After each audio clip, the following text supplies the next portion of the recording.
next presenter gets his microphone on, I'm going to introduce him.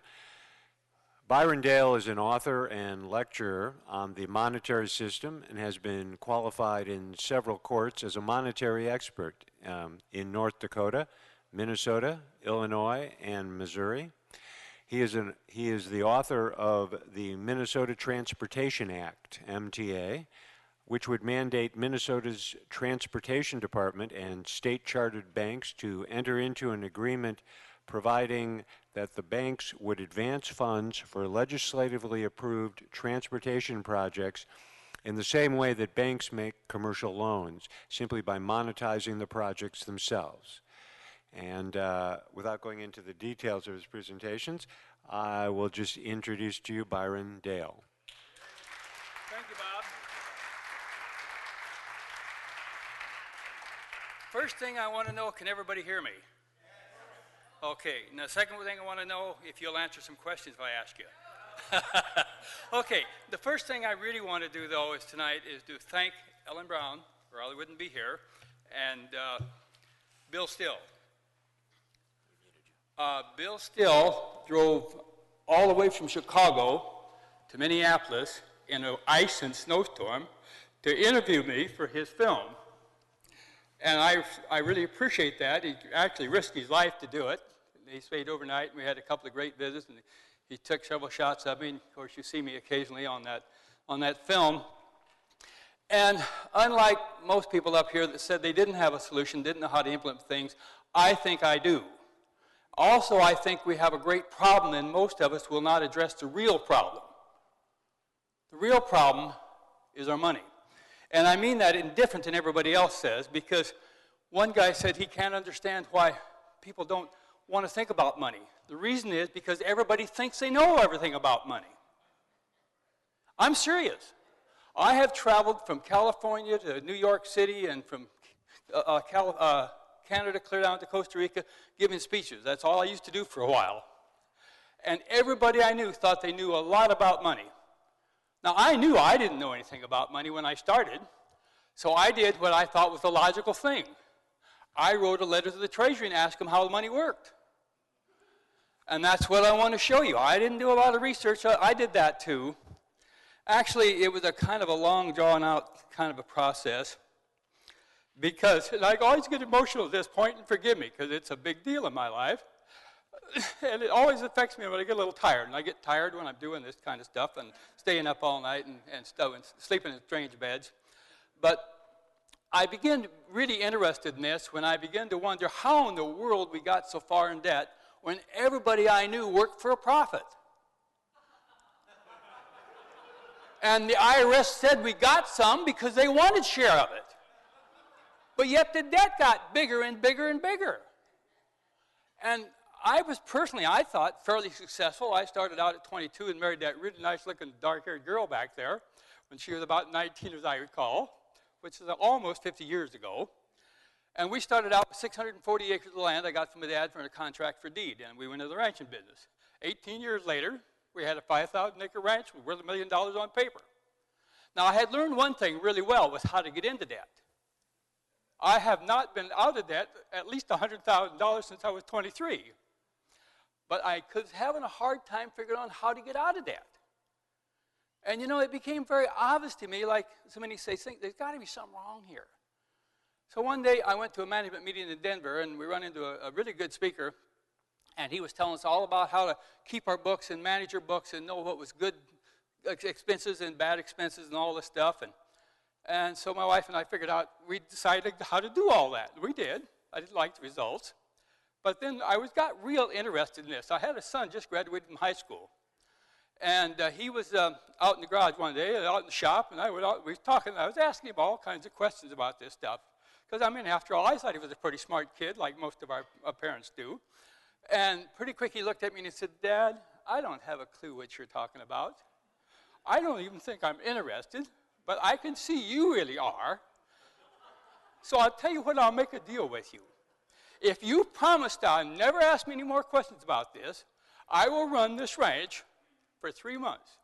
You have 3 months to figure out what the heck you're worried about or thinking about, but you got to leave me alone." And I looked at him and I said, "Are you serious?" And he said, "Well, of course." I said, "Son, you just made yourself a deal." And I turned around and I went in the house and I started studying about money. And I admit, I didn't know anything about it. Only thing I cared about it, I'd like to have more of it. Any of you ever been in that situation? And so that's what started, and we did some of this stuff, and we studied. And then one day I was sitting there after thinking about this stuff, and I said, what would happen if I wrote to the Treasury and asked them how the money system worked? And my wife said, well, I don't know. But she said, I never learned to type till I was 49, which was much later than this. She said, but I'll sit down and type a letter for you. So we did. And I want to share that letter. I don't have it up here like I do some other charts. But I want to share the letter with you. It was written to the United States Treasury. I didn't know who to write it to. It was a 13-page, all it was 13 questions. I sent it to the Treasury, Department of Treasury. And a fellow by the name of Russell Monk, the General Counsel of the United States Treasury, wrote and answered my question, an 8-page letter. But the thing I want to deal with all was the first question I was really most concerned with, how is money created? And he wrote back and said, the actual creation of money always involves the extension of credit from private commercial banks. In other words, you got to borrow it. Well, the first thing that popped by in my mind, I said, well, if that's true, where do I get the money to pay the interest? So I wrote him another letter and asked him. And it says here, and this is, I'm not going to get the whole letter, but this point here is all I wanted to really get about. Another point I need you to clarify. If money is only created by extension of credit and a book entry, where does the money come from to pay the interest on the money we just borrowed? And he writes back and says, the money for paying interest on borrowed money comes from the same source the other money comes from. Now, I guarantee you, I'm not the world's greatest genius, but I'm smart enough to know you can't borrow your way out of debt. And I learned, I didn't do it personally, but I was with a lot of young people when I was young that tried to drink themselves sober, and that didn't work either.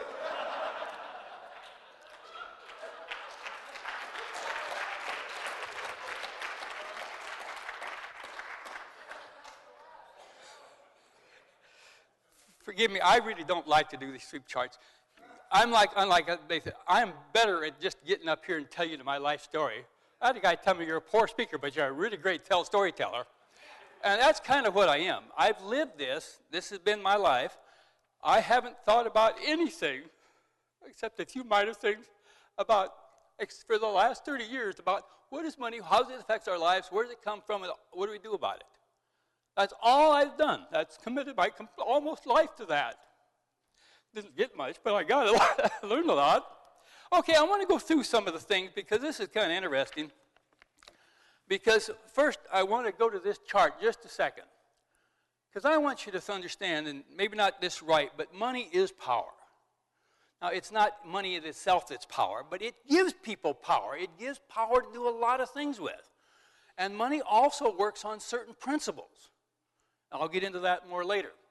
But if we use the good principles, we build great, wealthy nations and wealthy people. If we use money under the wrong principles, we always destroy every nation it's used in. And that's historical fact. Okay, now let's go on a little bit about this letter because he tells me here in both the Goldsmith's practice and modern banking, new money is offered by creating loans to customers. And I think I jumped ahead of myself here. Let me check here a minute. Oh, yeah, I did. Let me go back here just a little before I go on to here. Because first off, nobody really knows what money is. You know why that is? Because money is nothing but a mental concept. That's all it is. It's a man-made concept that we think. Many things have been used for money. We go back as far as the Roman Empire, salt, and cattle, and tobacco, and fish, and shot and shells, and wampum beads, and gold and silver. But you know, there's one thing all of these things had in common. They represented wealth. What is wealth? And this is the chart I got from California. I was out there speaking one time. And wealth is basically what comes from two concepts, agriculture and mining. If it can't be grown, it must be mined. And it takes three things in combination to produce anything. You first have to have the knowledge of what to do, you have the raw materials to work with, and you have to have the labor to do it. If you don't have those three things in combination at the exact same time, you cannot create anything. Now, you can do a lot of things. I can have an idea, but if I don't put the idea into that other, it never becomes anything but an idea. Okay, now, this is the real truth here. There is no subtler, surer means of overturning the existing basis of society than to balk its currency. It engages all the hidden forces of economic law on the side of destruction and does it in a manner that only a few people are able to diagnose. And I'd say like 1 in every 10 million that I personally run into.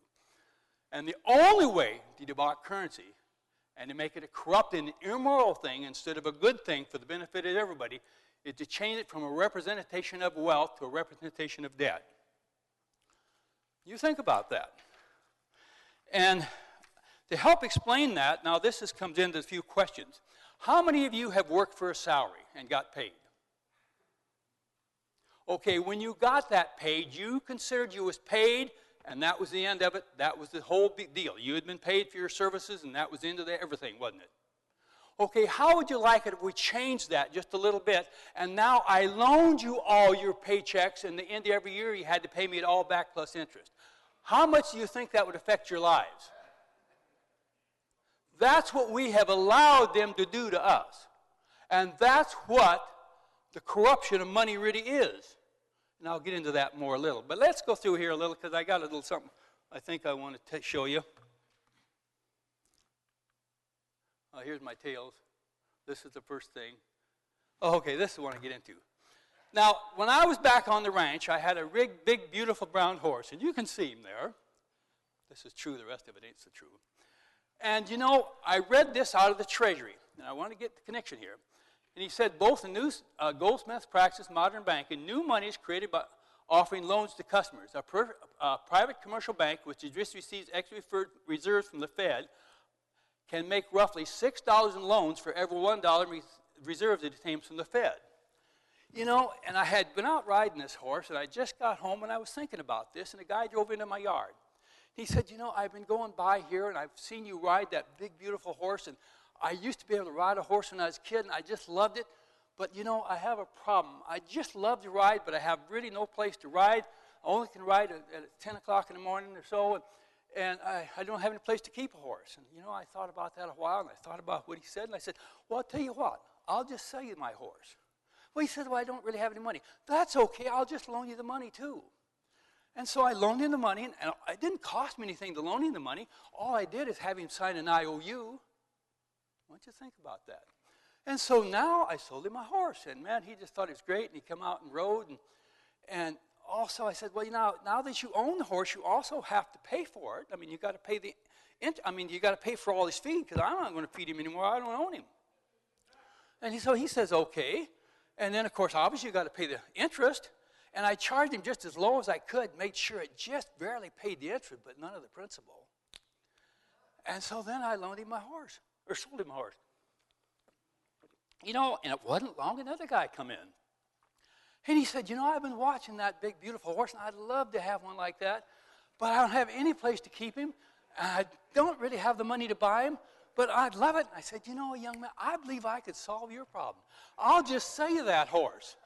And I'll just make a little deal. You got to pay the fee because you own him, and I'll loan you the money for it. So it wasn't hard to loan him the money. I just had him sign a promissory note. I did the same thing. I made sure he just got it.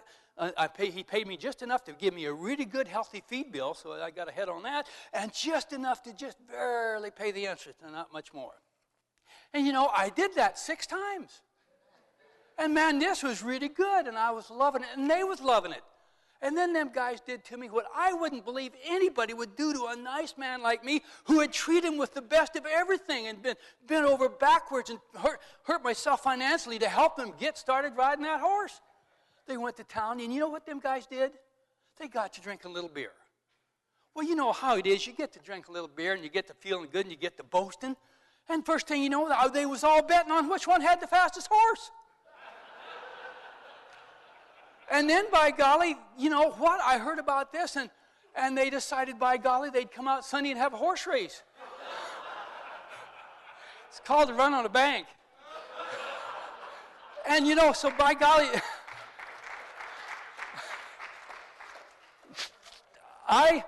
this made me a little nervous, by golly. I mean, I had a half a notion to take the horse and leave town because I knew he was the fast horse. He's the only one.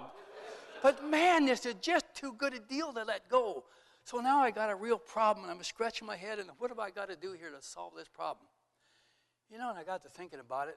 And I had a legislator friend that needed a little money to campaign, and in fact, I had 2 or 3 of them, actually. I was doing quite good with this because, after they paid all the feed and paid all the interest, they still owed me 100% on the horse. I mean, this was a really good deal, especially if I could expand it a little bit more, and doing this about 10 or 20 times, Well, maybe I'd get 2 horses to do it at 20 times.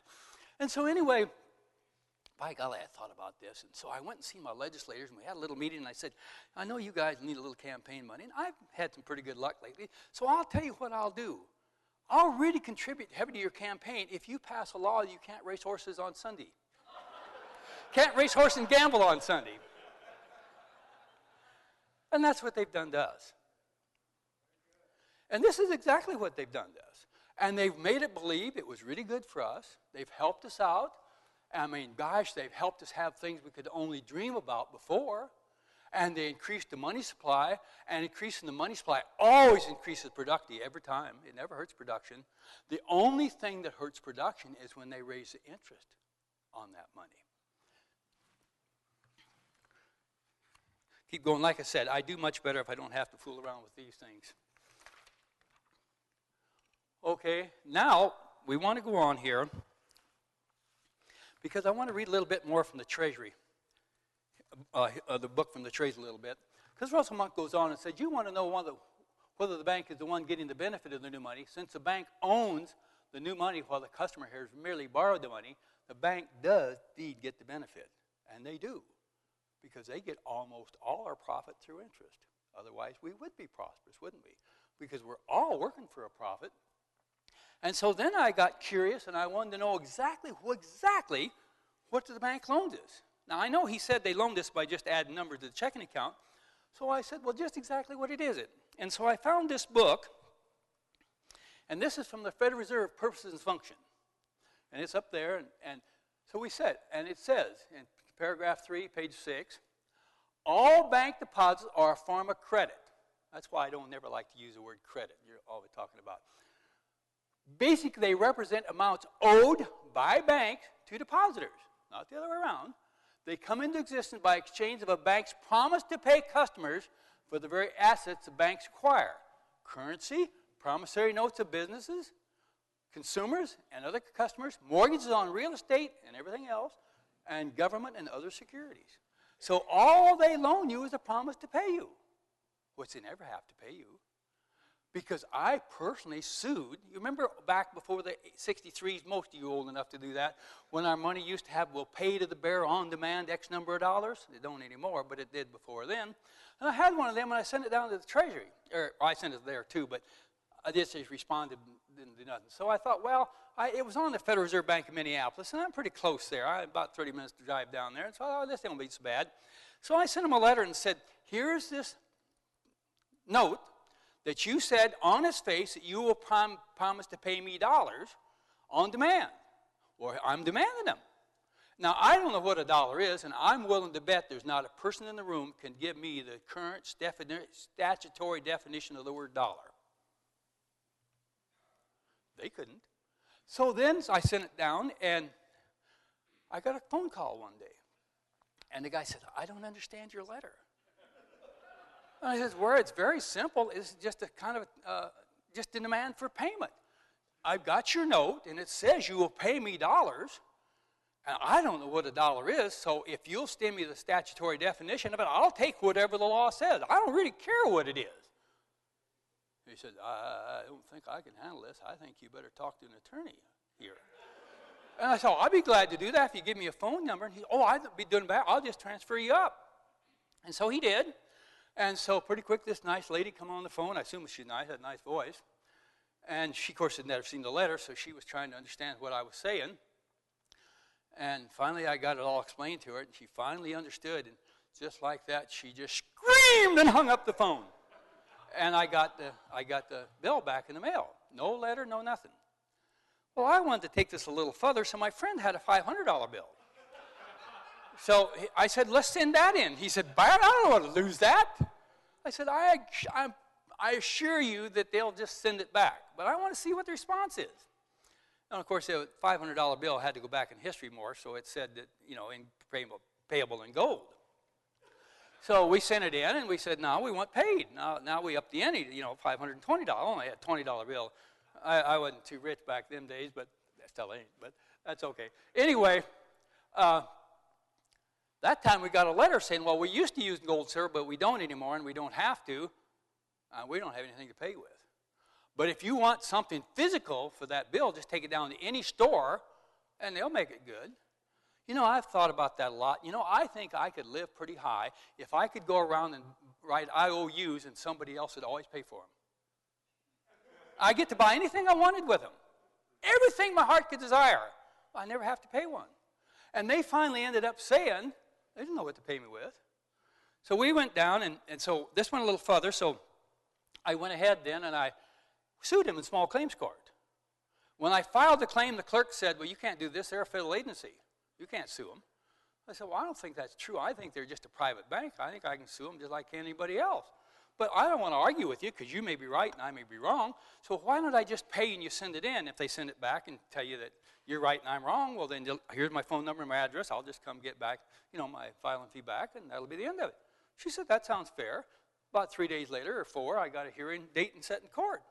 So we go down to small claims court, and they didn't know what to do. And, of course, the judge, he never read it till we got there. But the attorney showed up for the Federal Reserve Bank, and first thing she wanted to know if I wanted to address a couple other issues.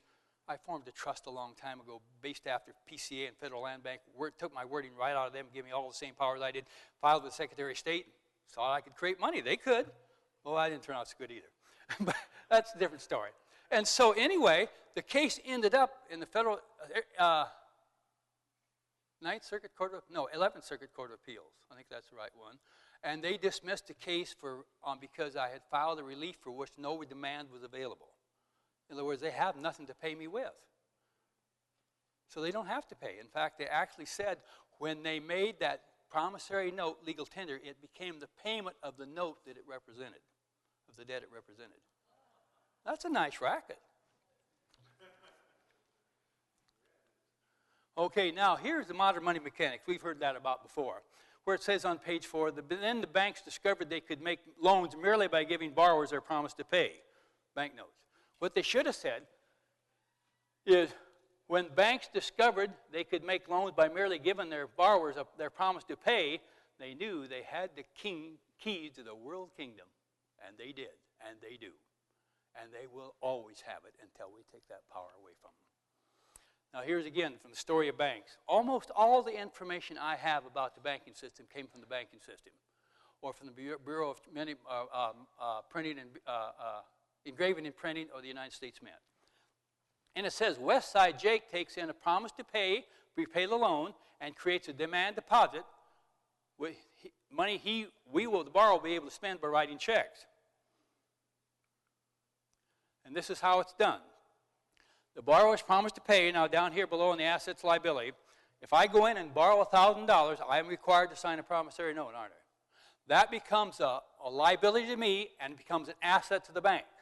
Then they take the same exact money and put it numbers, and that's all we use for money is numbers.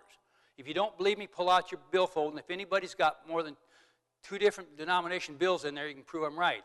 What's the difference between a $1 bill and a $10 bill? That's exactly right. Okay, now if you go to pay back the loan, if I write a check for $1,000 out of my checking account to the bank, that account goes to zero, doesn't it? And if it goes into the bank account and to pay off that loan, the zone goes to zero and I get my promissory note back, don't I? Okay, so that's exactly how they keep their bookkeeping, and that's exactly how the system works. The problem is if they add interest on it, and they don't pay interest on their liability, but I have to pay it on mine, so now, say 10%, now my debt is 10% larger than the money I borrowed. The money that got me into debt will not get me out of debt. So where do I get the money to get out of debt? Well, John Yetter, another letter from the Treasury, said, well, the way you get your money to pay interest, it comes from somebody else's borrowed money. So if you borrow $100, and I get it, and now you want some money to to pay back, you got to capture mine back, plus you got to get 10% from her. Now, if that comes back to me, now I got all that, your principal is destroyed. She now only has $900, and she owes $1,100, doesn't she? Well, how are you going to get out? The only way you can get out of debt is to go right on increasing the debt. And the more you increase the debt, the more you increase the interest. And now I'm going to go through something else. Because the more you increase the interest, the more the prices have to go up. Because interest is the cost of doing business, isn't it? It sure was on my ranch. I guarantee you. It's a cost of business to everybody. And then if the government borrowed the money, and really the government debt is not the problem, it's the private debt. I never heard anybody lose their home or their car or anything else because the government debt was too big. But I heard a lot of them because their private debt got too big. And see, we don't think about these things. And so what they've done then is, and I'm going to show you now the actual steps, how they changed our money from evidence of wealth to evidence of debt with the bills themselves. Now the top bill is a silver certificate. And it was started actually, silver certificates and gold certificates was started sometime back in the 1800s when somebody in government decided they should have more gold or silver. So all the gold or silver came in from foreign countries. They had to make a deposit with an outfit there, and then they would issue them silver or gold certificates so they could go down and still spend that money. Then they would remelt that money and turn it into the actual coins, by the United States government. But these both now are certificates of deposit. They clearly claim that that money is there. It was deposited there, and you can come get it if you want it anytime you want. Now we come to the national currency. Now I want you to see here, it says on the top, you probably can't read it. I may have to get this out to do it.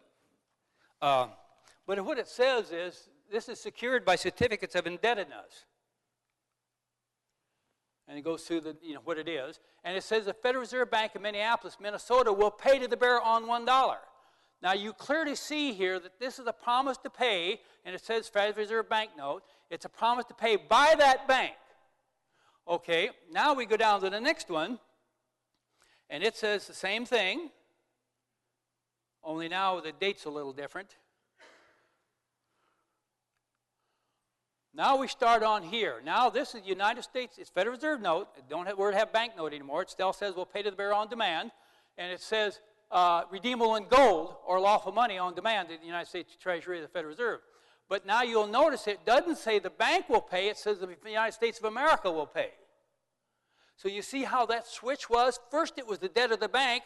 Now all of a sudden it has become a debt of the government, not the bank, but the bank gets all the benefit.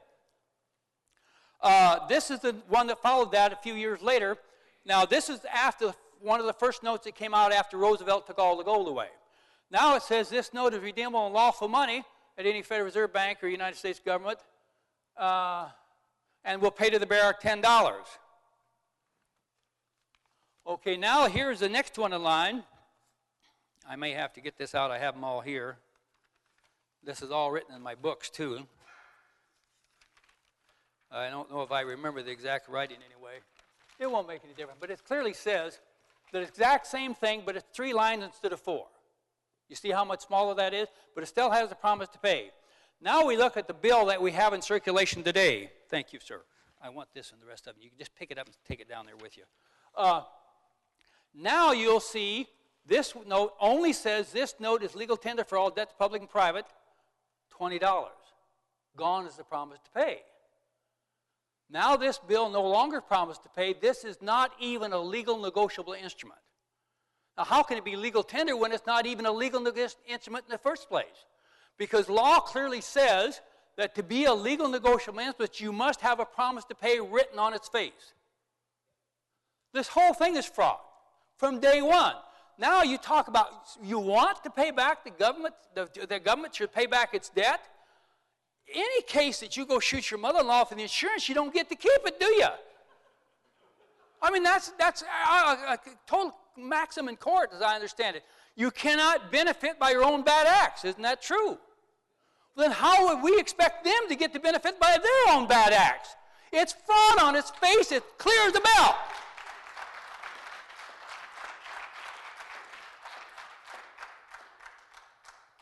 Now I want to get into some of the results of what this all really means to you and me personally.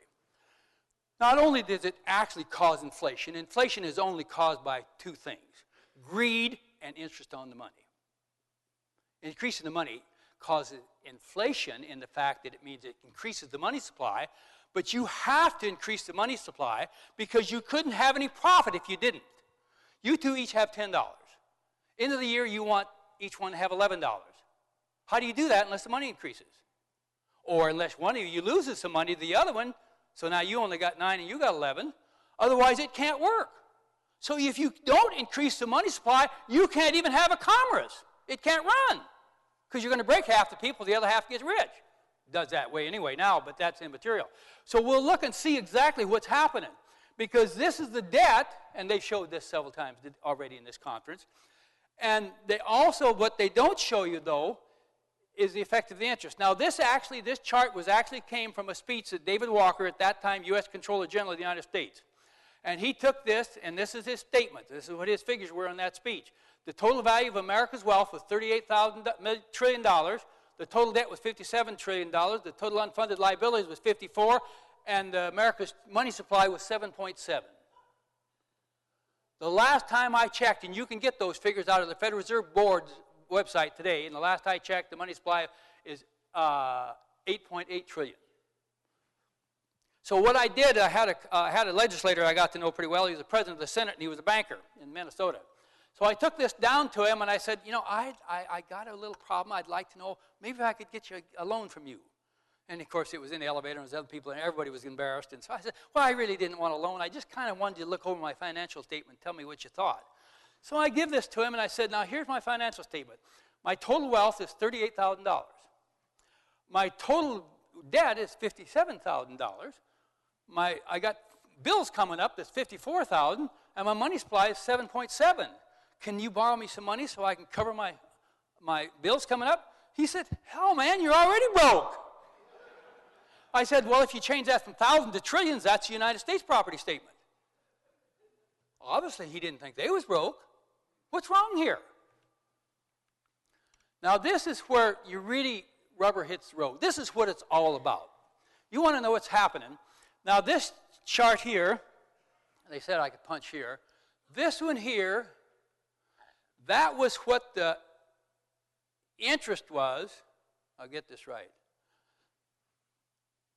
That's what the total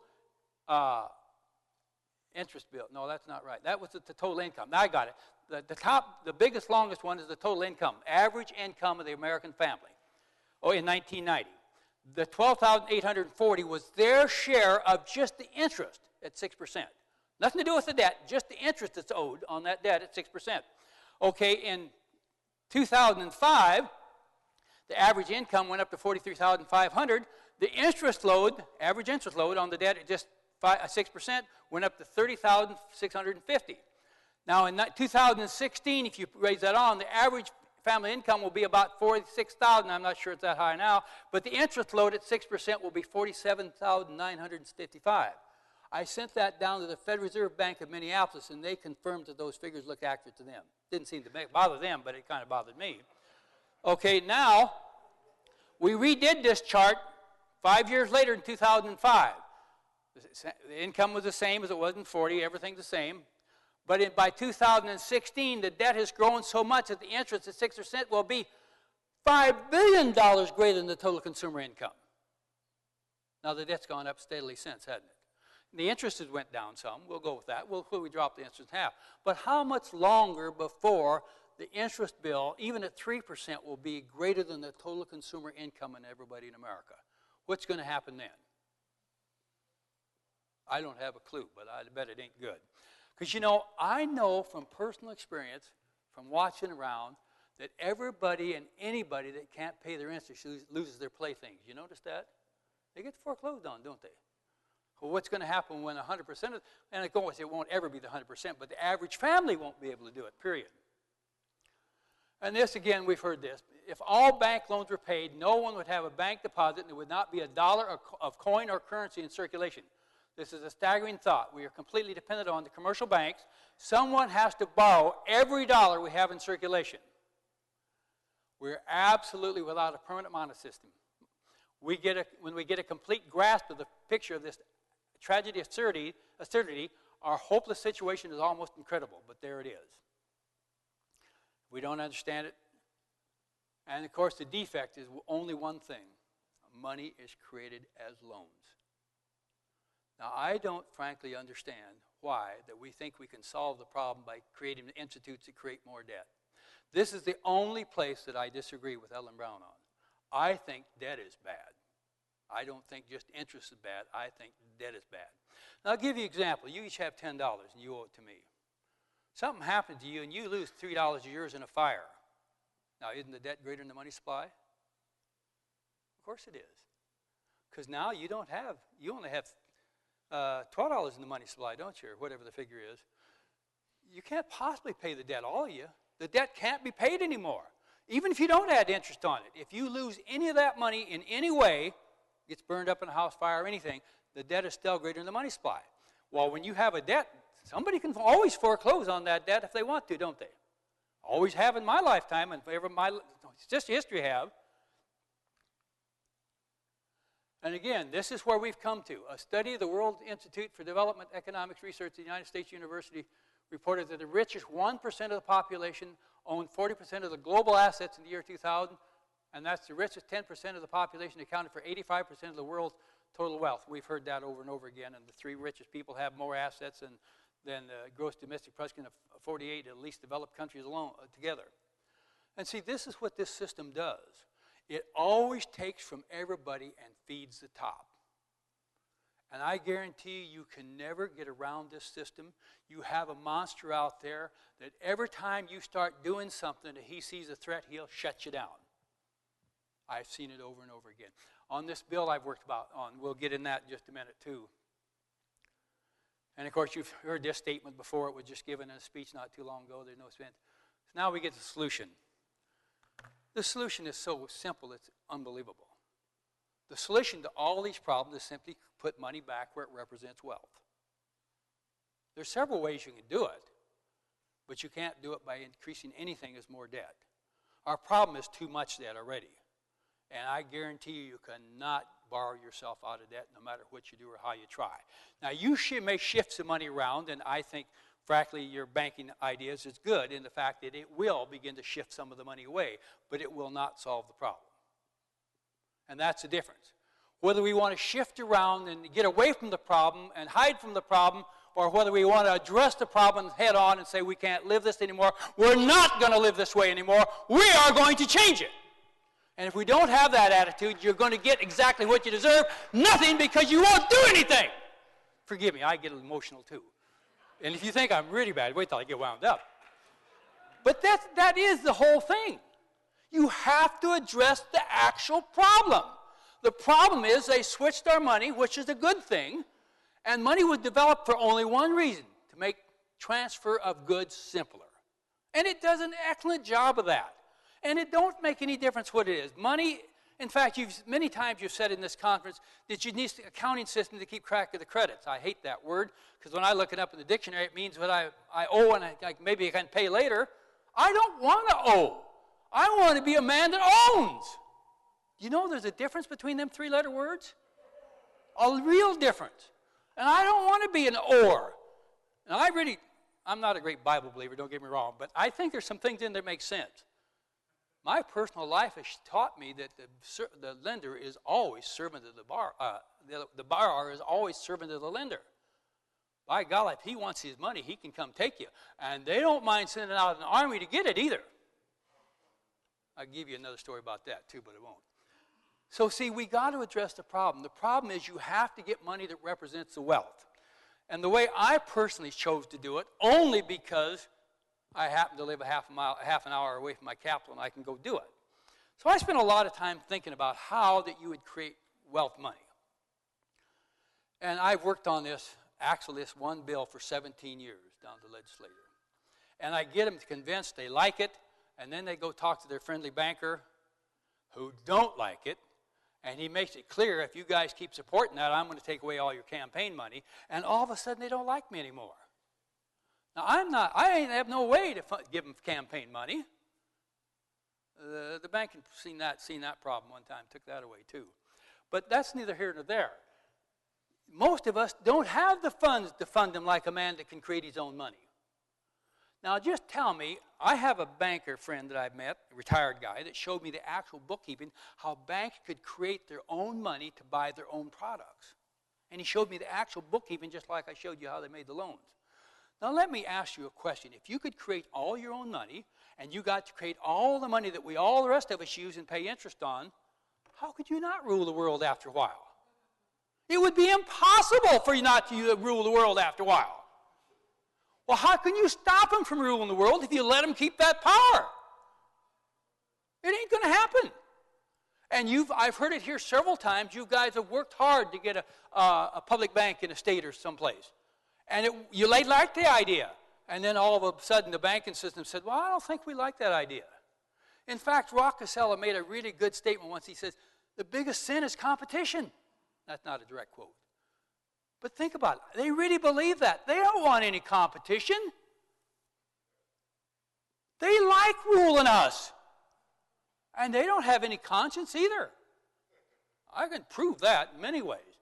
So you have no choice. So I'll tell you what I did. And it didn't work, of course, because the same old problem. I didn't have enough support from people that helped me. But on my own, almost 100% on my own, I got 3 different hearings on this bill. And it's a simple bill. State legislators have the power to create money. State banks do. And I have a chart from the Department of Commerce that tells me exactly how state banks create money. State banks are controlled by state law. It has nothing to do with federal law or Federal Reserve banks. I have a personal email from the FDIC that says any law passed by the state is binding on them and their audits. So I said, well, you guys just passed a law that requires state banks to create a certain amount of money debt-free to rebuild our infrastructure in Minnesota. Oh, the legislators loved it until they talked to their bankers. And the bankers tell me it won't work, and I've asked why, and they say because it won't. And that's the end of that conversation. So there's many ways that you could do it, and I think you could do it several ways that's been discussed here. But you've got to start bringing in the concept you've got to create debt-free money, not debt money. You just can't create more debt because we've already got too much debt. You add more debt on the other, more debt, and what do you got? Even if you don't have interest on it, you're still going to have the debt increase. And that means all the other money out there that's drawing interest now is going to keep growing it. And I could borrow money without the interest to pay off a debt with interest. I'd get rid of the interest, but I wouldn't get out of debt, would I? It's that simple. This is not a complex thing here. This is simple. Just simple math. If it wasn't, I wouldn't have understood it. But this is things that you learn from operating the ranch and living this stuff. I didn't spend all my life in the classroom studying it. In fact, the first thing I learned that I got into this, if you want to understand about money, the last person you ask is an economist and a banker. They don't have a clue, and they don't want to have a clue. Because they don't care. They're getting paid very well to like this system. So it don't make any difference what you do, whether you do it through a state bank, which I'm not sure that's a bad idea, but you better make sure if they have the power to create money, if I can create it as a loan, I can create it as an asset too, can't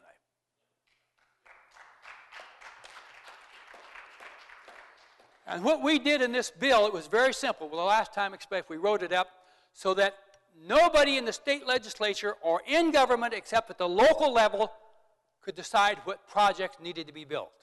And they would actually create the money, the banks would, to fund the transportation needs in that community. Whether it was roads, mass transit. In Minnesota, there's a guy developed a personalized mass transit. Little cars that run around hold about 3 people. That can run, on the average, run 40 miles an hour. It's really neat, but nobody wants to fund it.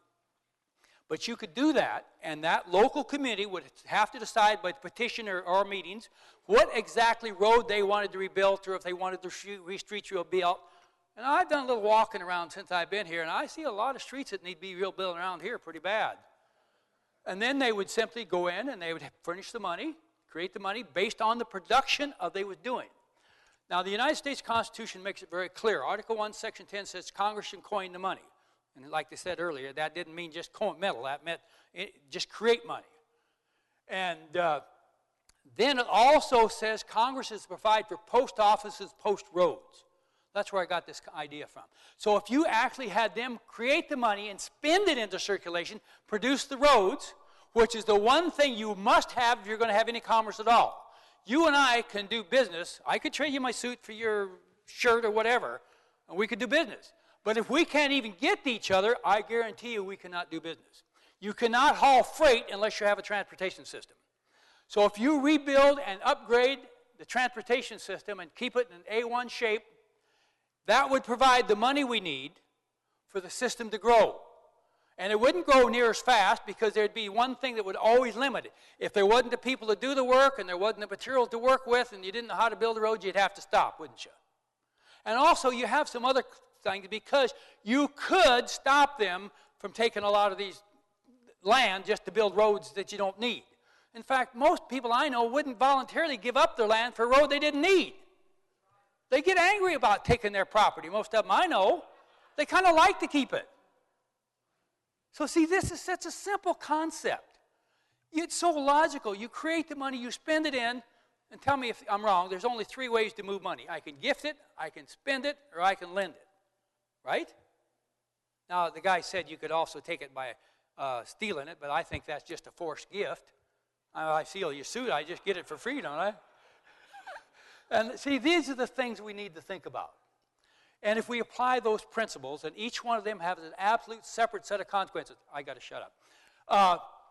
We need to get it in where it works on the principles that all money represents production done.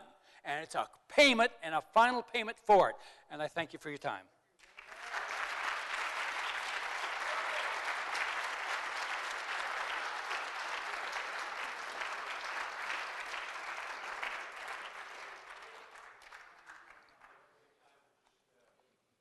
A couple questions here. You have any questions right here? Okay. And one more, maybe? I hope I'm remembering the title correctly, but what do you think of Dennis Kucinich's NEED Act? Well, I have several problems with it. And problems that's already been addressed. For one thing, I don't think you can have the same people run it that's been doing the other system so long. If you're going to have a new system, you're going to have people want to think in that new system, not in the old system. I don't think we need basically a 4th branch of government.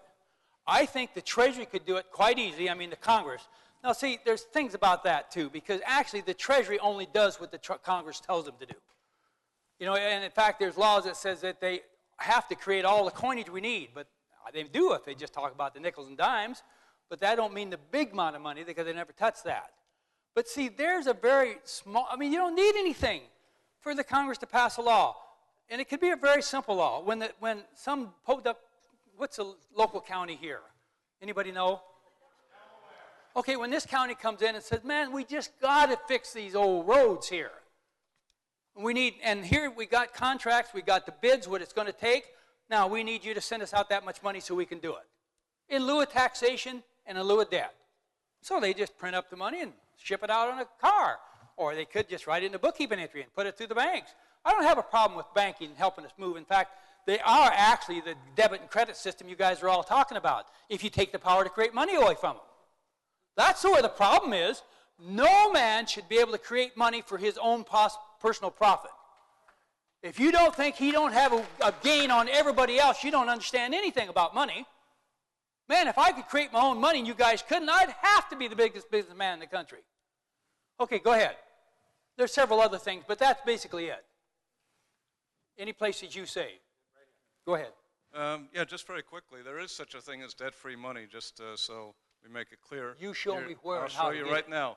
This is a United States note. It's not a Federal Reserve note. I guarantee you that is not debt-free. It's debt-free. It's from the No, Treasury. it's not. It's And not I from can the prove it Federal to you. Reserve. It's got a red seal. I don't care. I know what you're talking about, and what does it say on it? Read it to me. This note is legal tender. You stop. You already proved my point. A note can only be one or two things. It's, hi, how are you today? Or, you owe me. So what that, well, come on, that's the legal definition to the They word. pay all debts, private and public. That's right. But it's a debt to the government. Now, how that actually Yeah, works. it's not debt to a private bank. It's not. No, but it's a debt to the government. I don't want to be a debt to the government either. Now, yes, under the way they used it, they needed the war supplies, so they printed them. Yeah. They went out and took your stuff. Well, they didn't want to call it stealing, so they paid you. Oh, but it was a debt to them, not to you. Now, you can have money, debt-free money, several ways. It can be because you owe or because I owe. Okay, now they still owed. Now, the way I could pay the debt to them was paying my taxes. Well, if I paid the taxes, the money went out of circulation, and now we had no money again. But you don't need taxes if you have the government. But that's it, because you had to pay them, and they said that's the reason they issued them, because they had the taxing power. But they did not have the taxes due. So they couldn't come out and say, you got to give me this money I want right now for taxes because it's not due. So what we'll do is give you our note, a promise to pay you later, but we won't pay you. You can just come back and give it to us to pay on them taxes we're going to tax you. And that's how it worked. That's the principles how it worked. I guarantee you, I've studied this probably more than you can even imagine the hours I put into this stuff. This has not been just something I did in my spare time. I have lived this. I've ate it. I've slept it. I've dreamed it. I've been in jail 4 times fighting this cockeyed stuff. How many of you guys been in jail for what you're doing?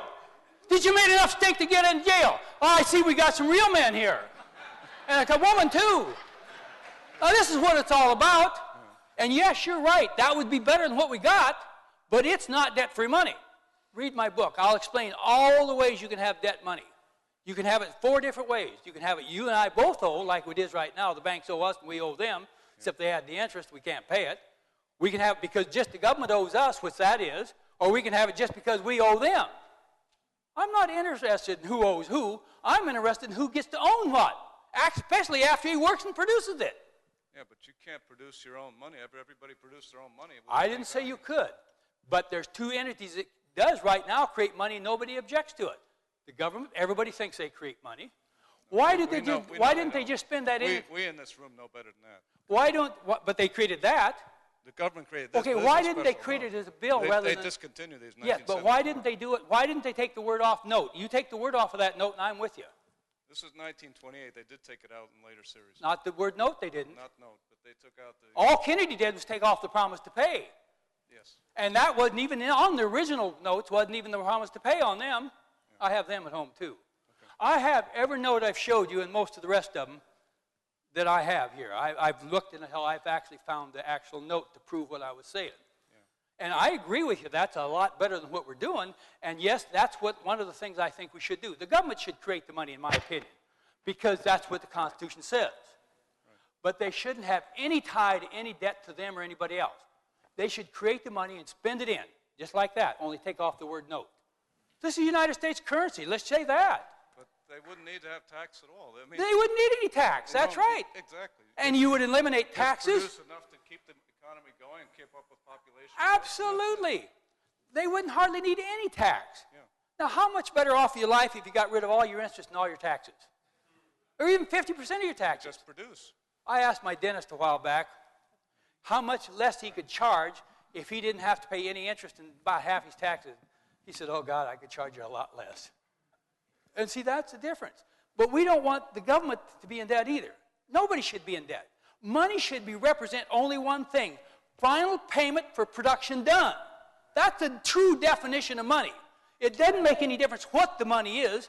That bill, numbers, anything works if it's based on wealth and production and can only go in when that wealth and production is done. Then you have true money. Money that benefits everybody in society that's willing to work. Money should exist to meet the productive capacity of the nation. Absolutely. And see, I don't think anybody should decide that except the people who do actual work. And if you do it in the transportation system, you take all that speculation of how much money you need. Because people will demand the roads they need. And then, if you didn't need so much money, and you didn't, as Margaret Kennedy, they already said here today, and I think she's right, 40% of everything is just the cost of interest. And I think at least 30% is the cost of taxes. I don't leave a whole lot much, so anything left. And you see this all the time. Because once you drive up the cost of interest, once your interest comes due and that cost goes, the first thing you have to do is either take less profit or cut your expenses someplace else. Now that starts driving a big spread constantly between labor and raw resources and finished product. And that's what we see. And that's what they call price inflation. They always say, well, because the government prints too much money. But everybody I know is short of money. How many people here really believe they know somebody who honestly believes they have too much money? I don't even think Warren Buffett believes that. If he would quit doing all this business and get more. I know Bill Gates don't, because he don't lower the price of his computers any. See, this is the whole thing that you've got to change. It's like one of the late congressmen said to me the other day, actually a senator in Minnesota. She thought a while and scratched her head. She says, this takes a whole paradigm shift in thinking, doesn't it? And that's what it really is. You've got to get out of this thinking old that you need more credit. You need real money. Go ahead. Byron, we have to He says I got to shut up. Come talk me. Is what? Absolutely not. Because it's based on production. Because the production has to increase the same amount the money does.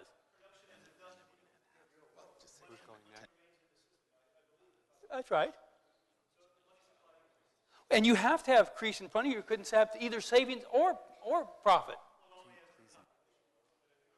Well, not if you have profit. Population don't have to grow for you to have profit.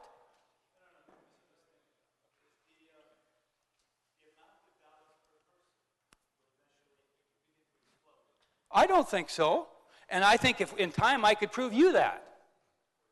For first place, how much money is too much money? And if you had a big enough salary, you could put away 50% of it for savings, which you'd have to have if you didn't get interest. You'd have to have it to retire. How much is too much money?